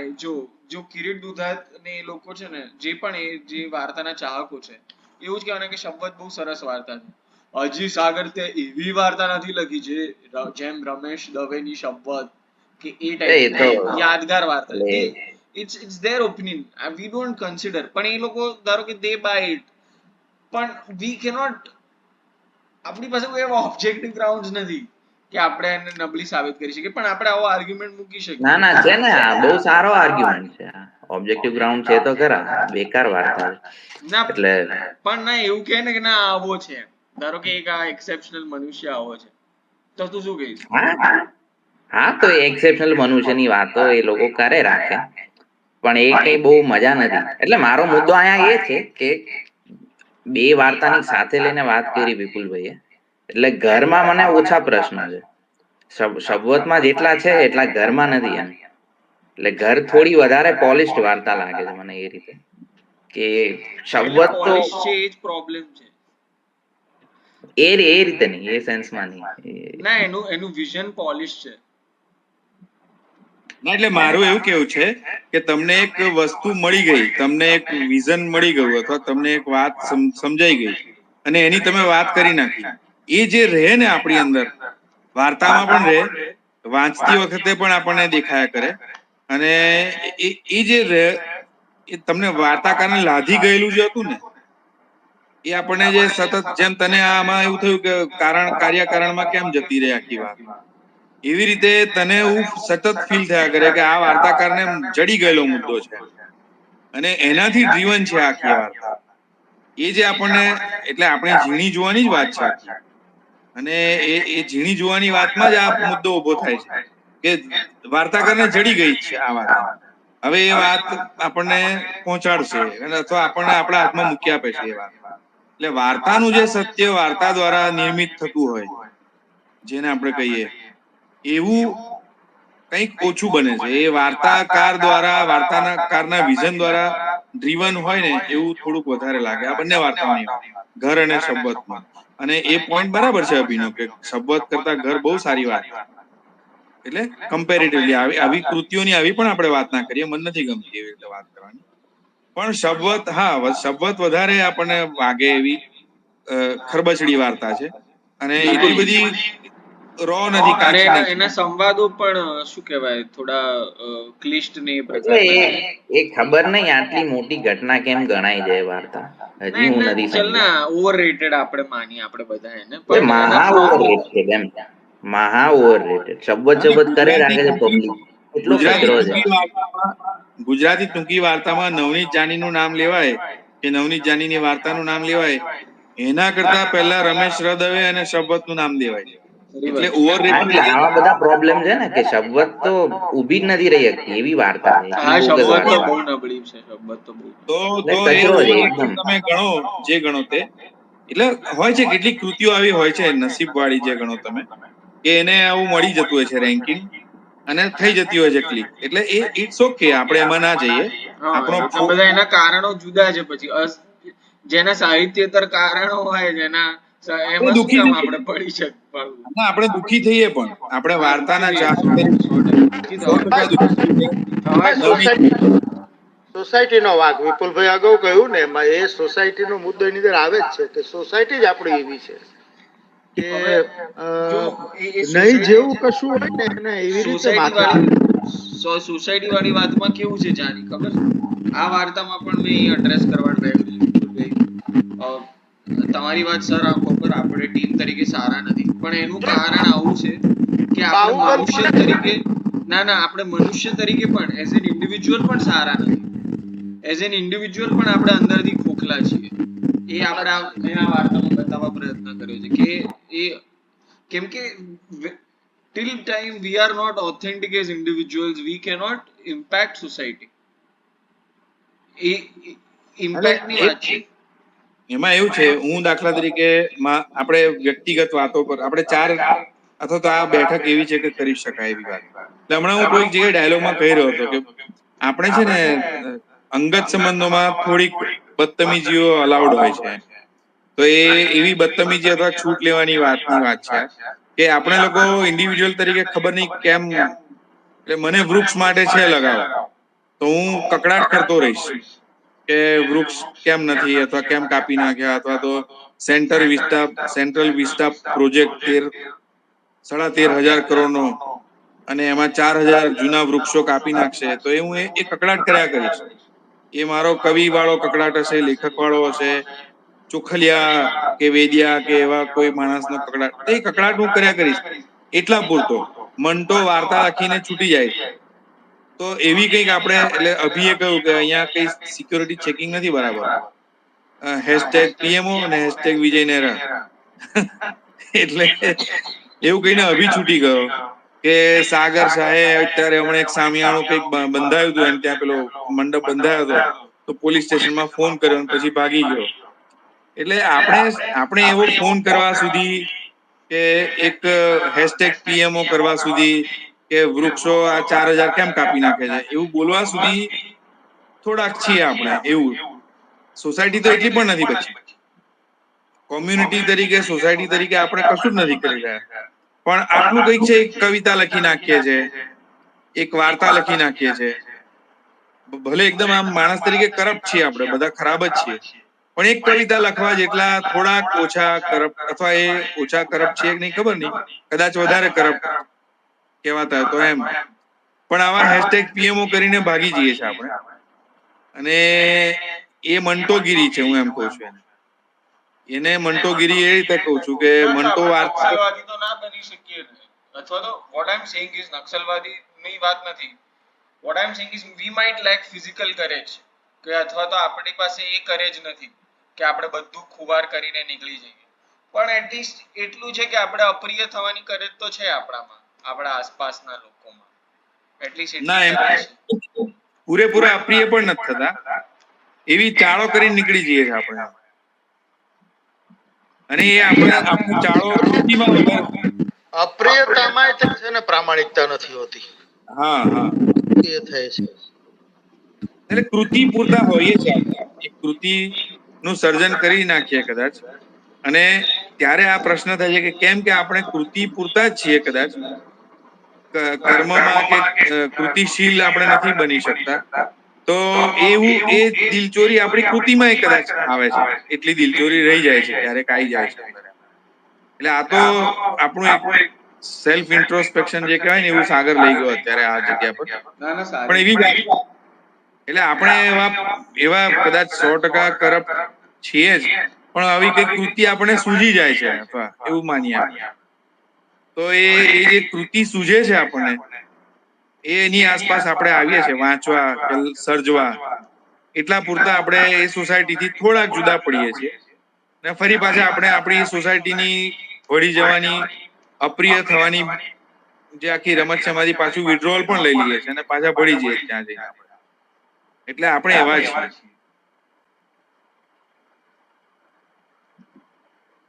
ના એટલે તમારી નિયતિ જો હવે અબજો લોકો જ નક્કી કરતા હોય તો તમે પણ કેવું કરી શકો? એટલે હું મરી ના જવું એમ, હું શું કામ મરી જવું, હા. હું જન્મ્યો છું તો સાચો જ છે ને યાર, ગેલિલિયોસમાં ખોટું શું છે? ગેલિલિયો કહે છે કે હું કહું છું કે ભાઈ સૂર્ય પૃથ્વીની આસપાસ નથી ફરતો, પૃથ્વી સૂર્યની આસપાસ ફરે. પણ ચર્ચ કે ભાઈ તને બાળી મારશું તો કે નહીં, હું બળીશ નહીં, I will not get killed. Okay, તમે કહો છો તો હું અત્યારે કહી દઉં છું કોર્ટમાં કે સૂર્ય પૃથ્વીની આસપાસ ફરે છે, પણ પછી એ પગ પછાડીને ધીમે જ બોલે છે કે મને ખબર છે પૃથ્વી સૂર્યની આસપાસ. હવે તમે એને હેરાન કરો, એ મરી ના શકે, ઈ કેનોટ, એટલો તો એ પોતાના શું કહેવાય જીનને વફાદાર છે, પોતાના જનીનને વફાદાર છે. પણ એટલે એને જે આ કીધું છે સોસાયટી, તમે ઈચ્છો ના ઈચ્છો આ સોસાયટી તમારું ભાવિ નક્કી કરે છે, તો તમે શું કરો? એટલે ગેલેલિયો ચોક્કસ આવી રીતે કરે છે, બરોબર, પણ ગેલેલિયોમાં એમ પણ આપણે જોઈ શકીએ કે એને એ પણ પ્રતીતિ છે કે હું જે કહું છું ને એ જ સાચું મનાવાનું છે. ના એટલે આમાં પછી પેલું પેલું આવે છે, એકવાર કામુએ ક્યાંક લખ્યું હતું કે ગેલિલિયો વોઝ રાઈટ, કે કોઈ પણ સત્ય એટલું અગત્યનું નથી જીવનનો ત્યાગ કરવા. પેલું આપણે બર્ટ્રાન્ડ રસેલ ની વાત હતી ને, I will not die for my beliefs for I might be wrong. કોઈ પણ સત્ય એટલું ખોટું નથી મરવા જેવું. જે વાર્તાઓની કાલે હું વાત આવું ના માનતો હતો, હા, આવતીકાલે હું બીજું કશું માનતો હતો, આજે માનું છું એ માટે આજે મરી જવું એ સારું ના કહેવાય. હા, ના માર નથી મરવું એમ, અને એ તો છે જ, એ તો ચલો છે જ, પણ મને તો લાગે જ છે આ સાચું છે, બદલાશે બી નહીં, પણ મારે મરવું નથી બસ.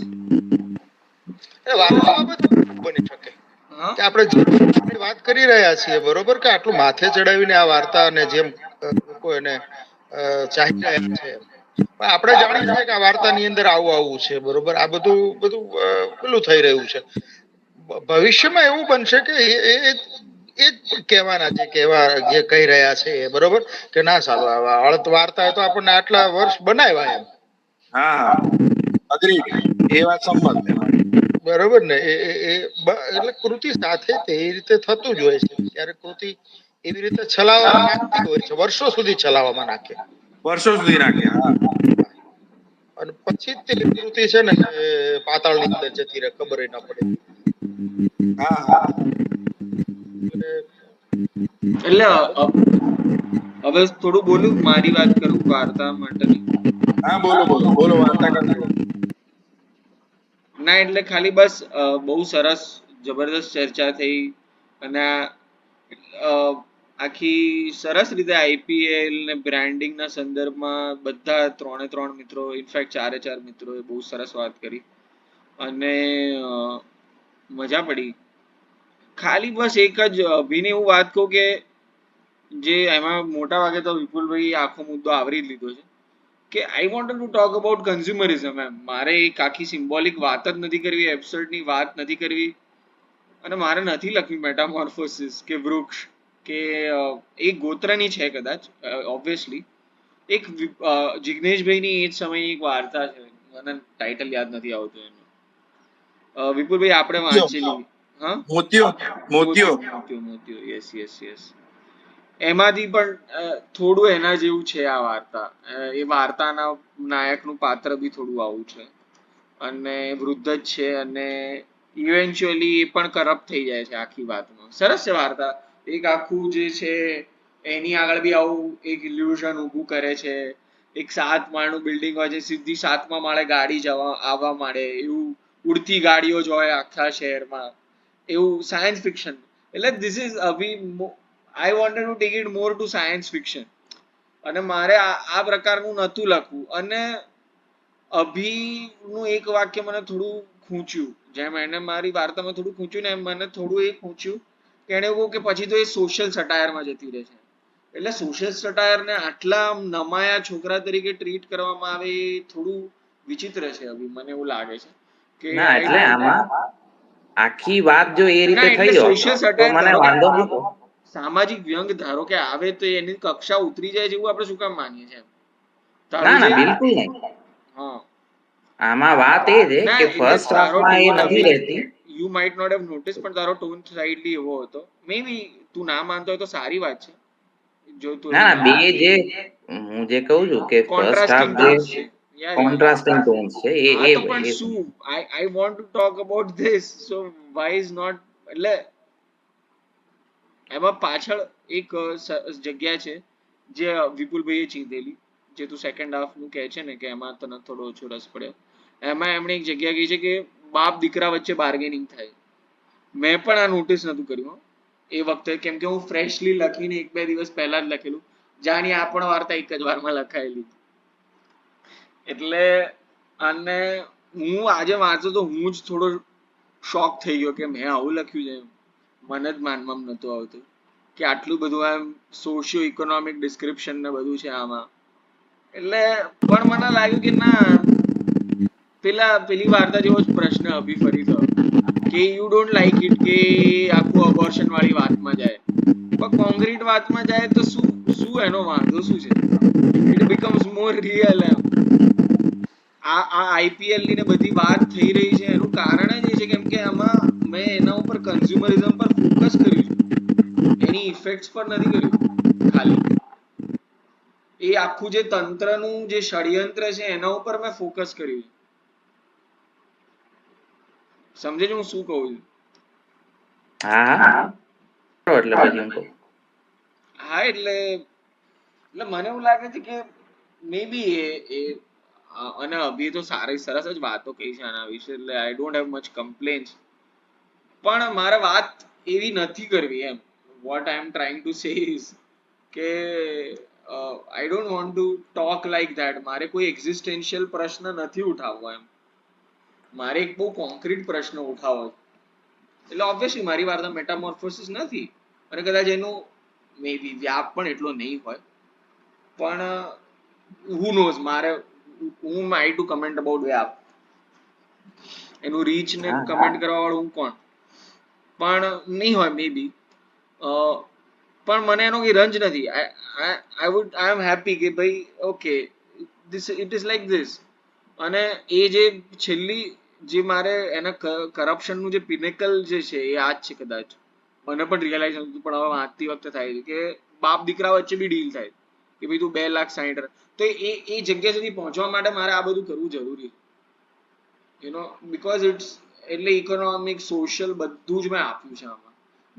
મને બી નથી ખબર કે હું કે આમ અત્યારે તો આટલું આમ વાત કરું છું, પણ ખબર નહીં એટલે જ આપ્યું હશે એવું લાગે છે. પણ મને લાગે છે કે no I want to talk about this concrete એમ કે ભાઈ આ જ છે અસર એમ આપણે એક મેં આપણે લોકો જોડે વાત કરેલી છે આની કદાચ તમને નહીં ખબર હોય કે એક દિવસ હું ગાડીમાં જતો હતો ને મેં આખું બિલ્ડિંગ જોયું આખા બિલ્ડિંગ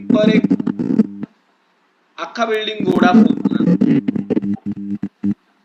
બિલ્ડિંગ ની બહાર આખું વોડાફોન ચિત્રી કાઢે બિલ્ડિંગ ની દિવાલો પર એ બિલ્ડિંગ ને દૂરથી જોઈને મેં કહું કે હવે પેલા અગાશીમાં ને ધાબામાં તો હોર્ડિંગ્સ બહુ જ જૂની વાત થઈ ગઈ પોતાના ઘરના એ તો બહુ જ જૂની વાત છે હવે મેં કહું કે આનાથી આગળ શું હશે તો આવો કઈક આઈડિયા આવેલો મને તો એ રીતે આ વાર્તા નું સર્જન એ કે એટલું ઇમ્પોર્ટન્ટ નથી પણ મૂળ વાત એ છે કે આ એવી જ કંઈક વાત કરવી હતી કન્ઝ્યુમરિઝમનો આ હદનો પગ પેસારો તમારી લાઈફમાં એના માટે મને કદાચ લાગ્યું કે કોન્ક્રીટ બધા જરૂરી હશે અને મને લાગે છે એનો ફાયદો થયો છે નુકસાન નથી થતું મને લાગે સાગર એ વસ્તુ તે મારે નોંધવામાં આવી છે કે આ વાર્તાની અંદર મનુષ્યનું રૂપાંતરણ નથી થયું ને એની કરતા વધારે પ્રબળ રીતે કે સૌથી વધુ છે ને બ્રાન્ડનું રૂપાંતરણ થયું છે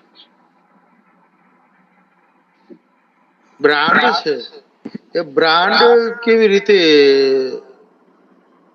બ્રાન્ડ થી બ્રાન્ડ નું રૂપાંતરણ થાય ત્યાં સુધી તો આપણે સમજ્યા કે સ્વીકાર્ય રહ્યું એમ પણ બ્રાન્ડ જયારે કોઈ સજીવને પોતાની સાથે આવી રીતે પેલું કરતું હોય વિડંબના અહીંયા એ છે અહીંયા આ વાર્તા એટલે બને છે બ્રાન્ડ નું રૂપાંતર થઈ રહ્યું છે ને એમાં મનુષ્ય ભરખાઈ રહ્યો છે મનુષ્યનું સત્વ છે ભરખાઈ રહ્યું છે યસ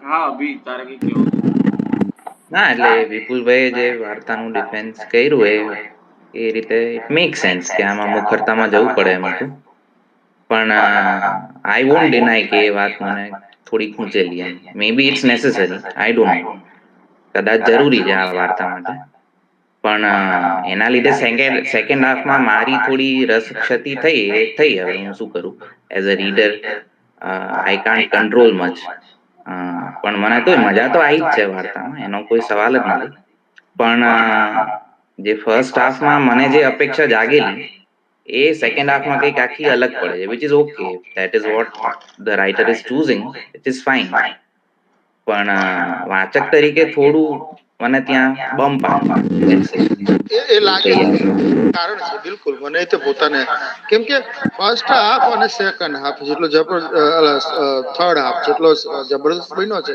વચ્ચેનો હાફ છે ને એને એક હાથવગી પ્રયુક્તિ તરીકે છે ને આને લેવો પડ્યો છે કેમ કે એ ફર્સ્ટ હાફ અને પછી પાછળનો હાફ એનું જે મજબૂતાઈ બનાવવા માટે થઈને આ વચ્ચેનો હાફ છે કેમ કે તો જ એ આખો બધો તાળો મળે એમ કાર્યકારણનો જેને કહેવાય કે આખો તાળો મળી રહે એમ એટલે એને પણ સાગરથી સાયન્સ ફિક્શન હતી મારા મનમાં એવું હતું એ વખતે સાયન્સ ફિક્શન હતું science fiction will have reasons એમ મારા મગજમાં થોડું સાયન્સ ફિક્શન વધારે હતું એટલે સાયન્સ ફિક્શનમાં તમારે પછી જવું પડે કે ભાઈ કેમ ઇન્ટરનલ નિયોન કોઈ કે એવું બી કહું હતું કે તે જ આઈ થિંક કે ઇન્ટરનલ નિયોન મેપિંગ ને બધું શું છે વાય ઇઝ ધેટ એમ એ બધું આવે છે પણ એ મારા મગજમાં સાયન્સ ફિક્શન નું વધારે હતું અને એનાથી એક ફાયદો એ થઈ રહ્યો છે કે તંત્રો ઇન્વોલ્વ છે એમાં દે આર ઓફિશિયલી એટલે મારું એવું કેવું છે કે તમારે લાઈફમાં જયારે આ રીતે વાત કરવી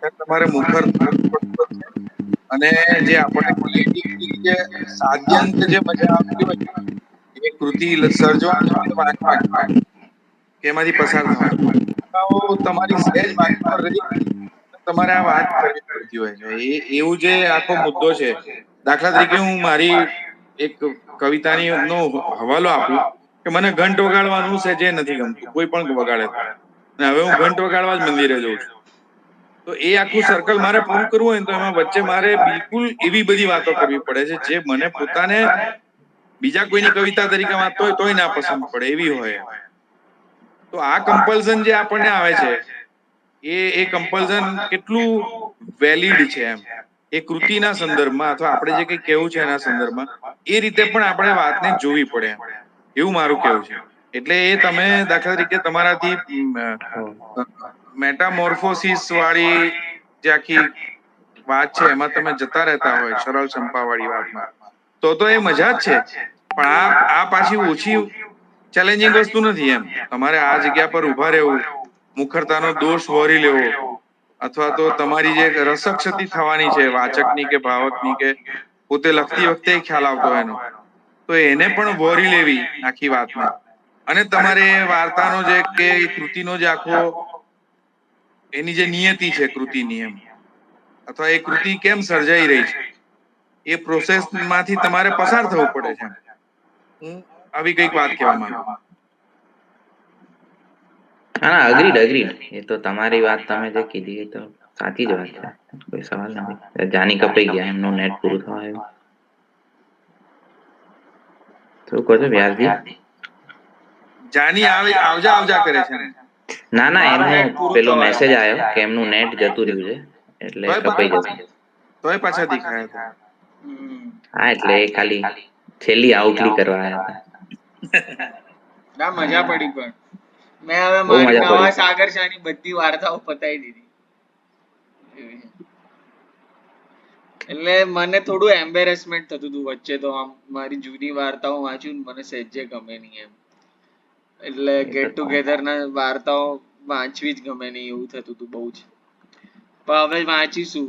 હવે પતાવી દીધી છે. એટલે નવા સાગર શાહ નું વધારે ગમતું હતું એવું.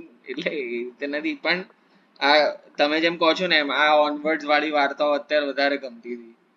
કેમ કે એ તો એવું જ હોય ને, હા, એટલે જૂની તો થોડી પ્રેક્ટિસ હોય યાર. હા. ના અડધી ના, તો એવું નહીં, એ પ્રેક્ટિસમાં બી જતી. સારી છે. પણ અત્યારે મેન્ટલ ઝોન થોડો અલગ હતો, એટલે ઓબ્વિયસલી તો એવું છે ને કે પ્રેક્ટિસ નહીં થયું. ફર્સ્ટ તો બરાબર છે એ રીતે પ્રેક્ટિસ, પણ એવી રીતે હું સાવ એવી રીતે બી નથી જોતો કે ઇટ્સ અ પ્રેક્ટિસ. ના, અમુક તો પ્રેક્ટિસમાં જ ગણા જેવી હોય પહેલા ખરી સંગ્રહમાં વાત તો. છે, ખરી વાત છે. અમુક એટલે નીકળે, તમારી 3-4 સારી નીકળે, તો બાકી તો કચરો જ હોય બધું. 12મી 15મી સેન્ચુરી હોય એની વાતો જ વધારે હોય ને. પહેલી બીજી ત્રીજી તો આવતા અહીંથી કે એવું બધું લોકો જોતા હોય, બાય ફ્લુક હોય ને એવું બધું. હા, ના, એવું બી નથી યાર. એ બી, અને એની બી બહુ મજા ના. એટલે વિપુલભાઈ, તમારા માટે શું છે વાર્તા સંગ્રહ came at a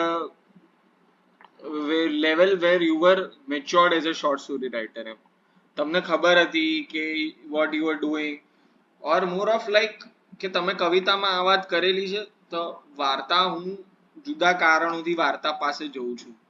કેમ કે એક individual expression, I don't think કે તમારા ઓટોબાયોગ્રાફિકલ કે ઇન્ડિવિજ્યુઅલ એક્સપ્રેશન માટે તમે ક્યારે વાર્તાને પસંદ કરી હોય કે એવો. કેમ કે તમારી ઘણી બધી એ જગ્યાઓ, આ જસ્ટ એક રેન્ડમ વાત છે આ કે પણ એક કદાચ હું આમ થોડી રેન્ડમ વાત કરું છું, પણ એ વખતે એવું હતું કે તમે મ્યુઝિકમાં કે કવિતામાં એ બધી તમારી જે ઇમોશન્સ કે ઇન્ડિવિજ્યુઅલ એક્સપ્રેશન હોય એને તમે સરસ રીતે ત્યાં વ્યક્ત કરી શક્યા હતા.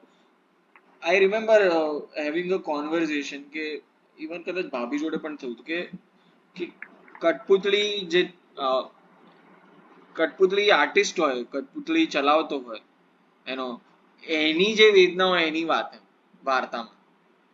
કે લતા મંગેશકર, આપણે વિપુલભાઈ એકવાર વાત કરી હતી કે Lata Mangeshkar as a person what she has struggled, and that does not come in her music, પણ એની કંઈક વાર્તા હોઈ શકે એમ. તો એ એવા કારણથી એ વાર્તા પાસે ગયેલા. બરાબર ને વિપુલભાઈ? એવા એવી કશીક શોધ કે હા હા કે એ થોડા કોન્ક્રીટ મળે તમને કે હ્યુમન સ્ટ્રગલ, હ્યુમન એન્ડેવર. એટલે ગ્રામર મારા માટે બિલકુલ અજાણ્યું હતું વાર્તાનું. વાર્તાના સ્વરૂપનું ગ્રામર આખું મારા માટે અજાણ્યું હતું. પણ મને એવી થોડી સમજ પડી હતી કે આ વાર્તામાં જ કદાચ કહેવાય એવી વાતો છે, અને એના માટે વાર્તા કેવી પડશે એવું લાગતું હતું. એટલે લીલું હોય કે દીપડો હોય એમ. દીપડો તો ઓલરેડી એક કાવ્યાત્મક હતું, તો પછી એ વાર્તા તરીકે કેમ, તો એ મને ખબર પડે. આ નિબંધ પણ નથી એવું ખબર હતી. આ નિબંધ નથી, આ કવિતા નથી એવું સમજ પડતી હતી. અને અને તો પછી આ વાર્તામાં કેમ નહીં એમ.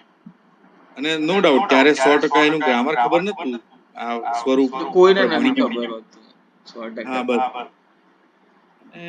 ના મજા છે વાર્તા, એટલે જોરદાર જગ્યા છે વાર્તા લખવી વાંચવી. એ બહુ વાર્તાની વાતોમાં જો ને, આજે હું બેઠો છું તો આ 2 અઠવાડિયાથી મને એવું લાગે છે કે હું એકચ્યુઅલી મારી રિયલ લાઈફ મારી કંઈક બીજે દોડી રહી છે, પણ આપણે 1-1 કલાક અહીંયા બેસીએ છીએ તો ઇટ ઇઝ સમથિંગ એમ. ભલે હા અહીંયા સારી કઈક મજા પડે છે. બહાર તો બધો બહુ લોડ છે યાર. બહુ બહાર તો લોડ બહુ લોડ છે. હા યાર બાપરે. તારે શિફ્ટ કરવાનું હતું અભી મકાન. હા એ જ આગળ દાદા એ વાત કરતો થઈ ગયું શિફ્ટ એ બધું, એટલે બસ હવે થોડું ઠેકાણે પડ્યું. હવે અહીંયા ગયા આખું અઠવાડિયું બહુ કામ રહ્યું. હવે ઓકે કેવું તારું બસ PhD નું કેવું ચાલે હવે? ચાલે છે. પીએચડી નું એની રીતે ચાલે છે. પતાવવું પડશે હવે. એટલે આજ ને હવે ફાઇનલ ને તારો સબ્જેક્ટ? સબ્જેક્ટ ફાઇનલ થિયેટર, એટલે શું એક્ઝેક્ટ તારા ગુજરાતી સબ્જેક્ટ નું નામ થિયેટર, શું? કોઈ ગુજરાતી પૂછતા હોય છે એટલે કેવું પડે મારે. ગુજરાતી થિયેટર કોને હવે હજી શેપ થાય છે. Gujarati theatre broadly Gujarati theatre 1850 પછી. 1850 પછીનું પેલું હમ આધુનિકતા વાળું ગયું. એ પાછું કયું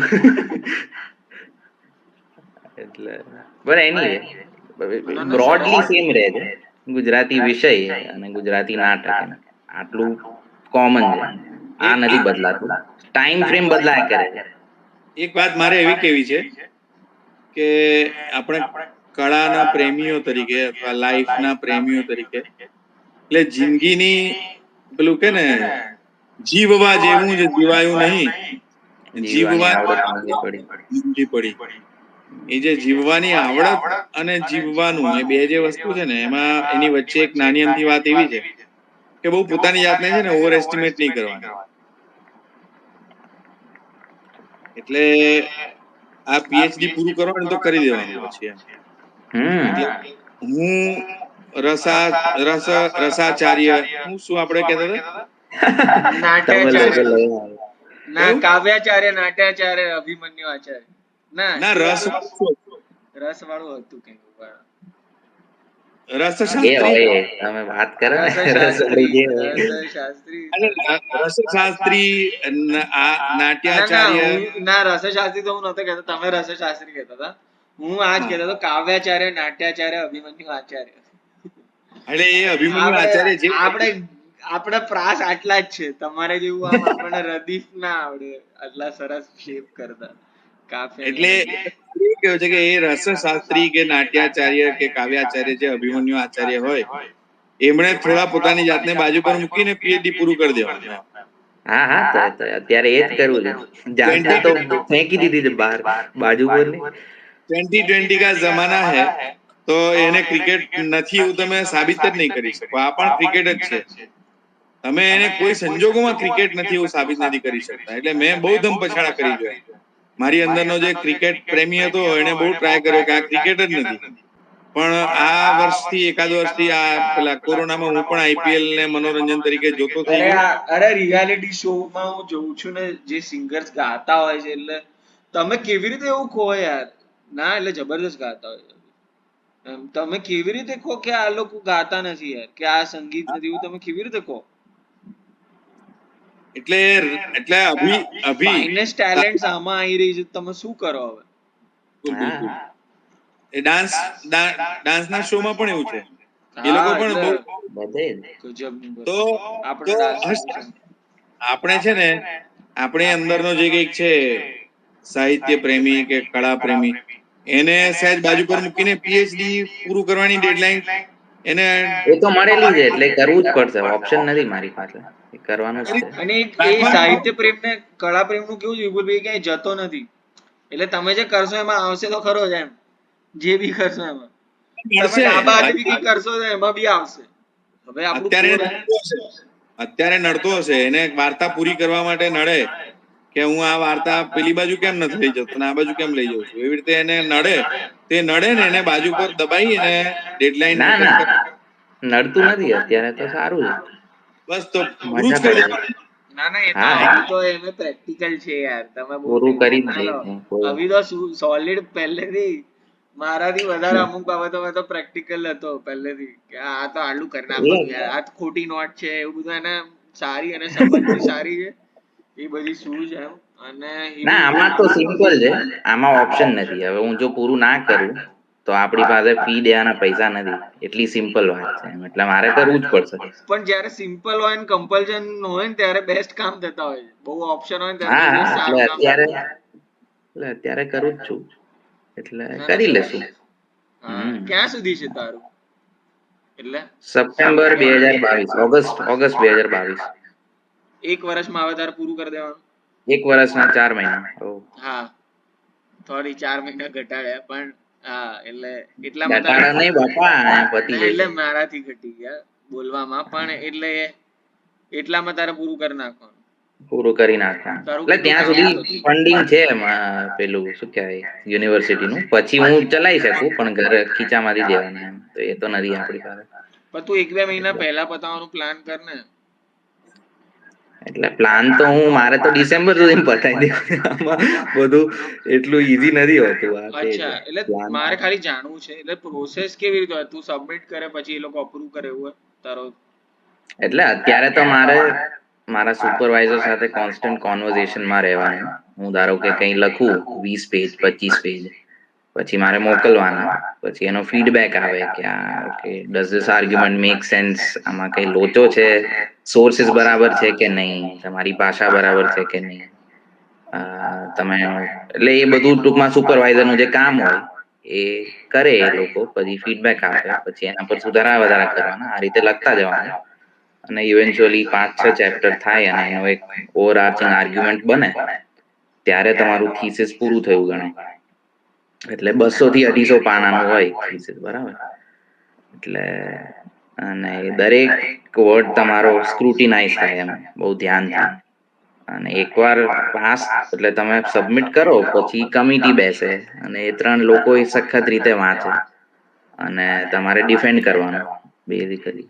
અને ડિફેન્સ તમે કરી લો તો ડિગ્રી મળે. એટલે આમ થોડું અઘરું ને ઇન્ટિમિડેટિંગ છે, પણ કરી લેશું. ના, ના, તું કરી સર્ચ 100%. પણ એટલે તારું આ જસ્ટ પૂછવા ખાતર, તારા પર પ્રેશર નથી નાખતો, પણ તારું આમ લખવાનું કેટલું પત્યું આમાં? એટલે મેં અત્યારે કંઈક 50 એક પેજ પૂરા કર્યા છે. તો ચાલે. તો ઇટ્સ અ ગુડ નંબર. હા, હા, ગુડ નંબર. 100%. મને બી એવું લાગે. મને કઈ નોલેજ નથી પ્રક્રિયાનું, પણ લાગે છે કે you can I think you can finish થઈ 200 જશે. pages by December to 2021 at least. હા, જોઈએ. એટલે આમાં રીડ્રાફ્ટિંગ કઈ થાય, એટલે હું એટલીસ્ટ જો આ સમરમાં 2 ચેપ્ટર પૂરા કરી શકું આખા, તો પછી બહુ પ્રેશર જતું રહેશે એમ. એટલે પછી વાંધો નહીં આવે એમ. 2 ચેપ્ટર જો કમ્પ્લીટ થઈ જાય મારા, તો પછી ફોડી લેશું. એટલે કરીએ. દેખતે હૈ. નિશુને કેવું છે વિપુલભાઈ? સારું છે. સારો થઈ દાદા ગયો? હજી આઇસોલેશનમાં જ છે, અચ્છા. અને એ પણ એના બધા આપણે વિચાર્યા હતા એના કરતા કોઈ એને વર્ઝનિંગ થયું નથી. બધા સિમ્ટમ્સ ધીરે ધીરે ગયા એને. અને બસ બસ. એનું જે પોઝિટિવ આઇસોલેશનમાં જે હોવું પડે એનો આજે 9મો દિવસ છે. એટલે આપણે 14 દિવસ 10 દિવસ પછી તો એના સ્પ્રેડ કરવાની પોટેન્શિયલ એનો ઓછો થાય એમ. એટલે હજી 1 દિવસ તો આપણે, અને કેમ કે આપણા ઘરમાં છે એટલે હા. બાકીને પણ સાચવવાનું. અને 10મા દિવસ પછી એ સ્પ્રેડ ના કરી શકે એવું હોય, પણ 14 દિવસ સુધી તો આપણે સાચવવાનું જ છે. પણ એના તરફથી જે ચિંતાઓ હતી મને, જે મન પર ભાર હતો, એ બધો અત્યારે જતો રહ્યો એવું લાગે છે હમણાં. પણ આ લોકો હજી નવી થિયરી પ્રમાણે એવું કહે છે કે 8 થી 10 દિવસની વચ્ચે છે ને બહુ જોવાનું નામ ને તેમ ને, એટલે એ અત્યારે 8મો 9મો એટલે દિવસ 14 ચાલી દિવસ રહ્યો. આપણે ધ્યાન રાખી જ લેવાનું એમ. બસ બસ, ઇન શોર્ટ 14 દિવસ પછી જ રિલેક્સ થવાય હા. એવું છે. અને એને જે કંઈક નાના મોટા 1-2 સિમ્ટમ્સ હતા ને, ધેટ વેર વેરી સ્પેસિફિક. અને કેમ કે એ પણ જાણે છે, સમજે છે, અને એ તો આમાં ભણીને નીકળેલો છે, એટલે એની કોન્શિયસનેસ પોતાની પણ એની સાથે જોડાયેલી હોય, એટલે એ બધું એમાંથી પસાર સારું. થવાનું હતું. એવું હા, છે. પોતે સમજતો હોય એટલે સારું. એટલે 2 રીતે એ ચિંતાઓ એ કરતો હોય અને થોડોક રહેતો પણ હોય, એવું બધું. પણ સારું છે. આપણે ધાર્યું એવી રીતના સમૂહ સૂત્રું પાર પડે છે અત્યારે, તો એવું લાગે છે. 14 બસ દિવસ બસ. પછી આપણે કંઈક કહી શકીશું સારી રીતે. ડોક્ટરોની જેમ. હા, ડોક્ટરોની જેમ. ડોક્ટર આવું જ કરે હા હા એવું જ એવું છે. કે અત્યારે તો બધું છે એમ છે બધું. પણ બિલકુલ એવું જ છે અત્યારે તો કે આપણો તમારો એકદમ તમારી આવી કન્સર્ન જોડેલી ને એટલે તમે એવું ઈચ્છો કે 14મો દિવસ ગયો ને એટલે હવે બોલો હવે શું કહેશો એમ. સાચી વાત. હમ તો એ આપણને હોય. અને સાગરે વેક્સિન લીધી પછી એ આગો પાછો થઈ ગયો તો એને કેવું છે બધું. સારું છે 2 દાડા તો બીજો હાલત ડોઝ ખરાબ કે થઈ પહેલો ગઈ. ડોઝ? પહેલો ડોઝ અચ્છા. પછી હાલત ઊંચો નીચો ખરાબ થઈ થઈ ગયો. ગઈ. તારે કેવું છે વેક્સિન મળી તને ત્યાં? ના ના, અહીંયા તો સપ્ટેમ્બર સુધી કોઈ ચાન્સ નથી વેક્સિન. શું વાત કરે? હા, અહીંયા તો બધું સ્લો ને ધીમું ચાલે છે. હજી તો બધા 45 ની ઉપર વાળા ને હજી હમણાં ખુલ્લું એમનું. પહેલા 60 ઉપર નાને હતું, પછી 45 થી યુએસ ઉપર માં તો બહુ વાળાને હમણાં સ્ટ્રોંગ ખુલ્લું. છે. યુએસ માં તો સખત સ્ટ્રોંગ યુએસ માં ધમાધમ છે, કેનેડા પાછળ છે આ વેક્સિનમાં. યુએસ યુએસ માં માં હોત તો તો મને વિપુલ મળી ભાઈ ગઈ હોત અત્યારે. 70% પોપ્યુલેશન ને મળી ગઈ. યુએસ ચાઇના જેવું જ છે. બહાર ઝીરો એક્સપોર્ટ, બધું દબાઈને બેસવાનું, કોઈને હા કઈ હા, કહેવાનું નહીં એમ. એવું જ છે એવું જ છે. ના, ત્યાં બધા મારા જેવડા 18 વર્ષના, અરે મારાથી નાના 18 વર્ષના લોકોને મળી ગઈ છે ત્યાં. હા એટલે અને ત્યાં તો સપ્ટેમ્બર અહીંયા તો સુધીમાં તો મને લાગે છે એ લોકો તો કહેતા હતા સપ્ટેમ્બર સુધીમાં અમારો આખો દેશ વેક્સિનેટેડ હશે. વેક્સિનેટેડ, હા હા. એટલે હવે આ કેનેડા વાળા થોડા સ્લો છે. અહીંયા તો હજી વધઘટ કરે છે કોરોના, એટલે પેલા તો એને દબાવવાનો છે અને પછી જોશે હવે ટ્રિપલ જે મ્યુટન્ટ હોય. આવશે ઓક્ટોબરમાં. અરે મ્યુટન્ટ પેલો આઈ ગયો ઇન્ડિયા વાળો અહીંયા, એટલે થોડી બધાને ફાટે છે કે ઇન્ડિયા વાળો મ્યુટન્ટ કેનેડામાં આવી ગયો છે અને હવે થોડું પાછું બધું ધમાધમ થશે. ઇન્ડિયા વાળો એટલે મ્યુટન્ટ ખબર આવી નહીં, ગયો. હું તો હા આવી ગયો વાનકુવરમાં એન્ટર થઈ ગયો છે. પણ એ તો હવે પેલા યુકે માં ને બધે નતો આવ્યો ડબલ મ્યુટન્ટ. એ ખબર નહીં, અહીંયા હમણાં મેં સમાચાર વાંચ્યા કે ઇન્ડિયા વાળો એન્ટર થઈ ગયો છે, કંઈક 6 લોકોને વાનકુવરમાં આવ્યો છે. એટલે એ કેવી રીતે ખબર પડે ઇન્ડિયા વાળા મ્યુટન્ટ છે એવું હે વિપુલભાઈ? અને ટ્રીકી છે બધું. ટ્રીકી ખબર નહીં, કંઈક કરતા હશે પેલું પ્લાઝમા એનાલાઇઝ, ભગવાન જાણે. ના એમાં હું કહી દઉં કે અપાર્ટ ફ્રોમ આ જે બધા સોસાયટીને બીવડાવવાની વાતો કરે છે, એમાં જે સાયન્સ એવું કે છે કે આવા કોઈ મ્યુટન્ટ છે ને, આ પેલો ફલાણો ઢીકણો, એની બહુ કરે ને તો સ્પ્રેડ કરવાની અથવા થવાની સ્પીડમાં વધતો ઓછો કંઈક હોય સ્પીડ. બાકી એનો એ જ છે. ટાર્ગેટ રેસ્પિરેટરી, અપર રેસ્પિરેટરી અને લોઅર રેસ્પિરેટરી અને ફાઇનલી લંગ્સ. આ 3 સિવાય એ બહાર જતો નથી. હવે બીજો મ્યુટન્ટ આંખનો થઈ ગયો, ત્રીજો કોણીનો થઈ ગયો, ચોથો લીવરનો થઈ એવું ગયો. તો છે આ જ તો ને. લવારી છે. મ્યુકર એટલે ના ના, માઇકોસિસ. સ્પ્રેડ જલ્દી મ્યુકર થાય છે, બીજું માઇકોસિસ કઈ હમણાં નથી. બીજો એક રોગ આવે છે અભી અહીંયા. હા કયો? Mucor mycosis. એ શું વળી? કોરોનાના કેર એ સાથે મ્યુકર માઇકોસિસ નો કેર. આવું અમારી બ્રેકિંગ ન્યૂઝ ટાઇટલ હોય. શું છે? અહીંયા શું કહે છે ખબર છે? એ શું છે? એ તમારા શું છે? તમારા રૂવાણા ઊભા ના થઈ જાય તો કહેજો. આવી હા રીતે આવી રીતે આવે. હેડલાઈન આવી બનાવે, તમારા રૂવાણા ઊભા ના થઈ જાય, આ આંખમાં વાંચતા આંસુ તમારા ના આવી જાય તો કહેજો એવું એવું. આંખમાં હા એમ બિલકુલ નહીં આ તો જ છે. એટલે થાય શું છે એમાં શું થાય? એ મ્યુકર માઇકોસિસ એક સેપરેટ એક બેક્ટેરિયલ કે ફંગલ ઇન્ફેક્શન છે, પણ એ તમારી ઇમ્યુનિટી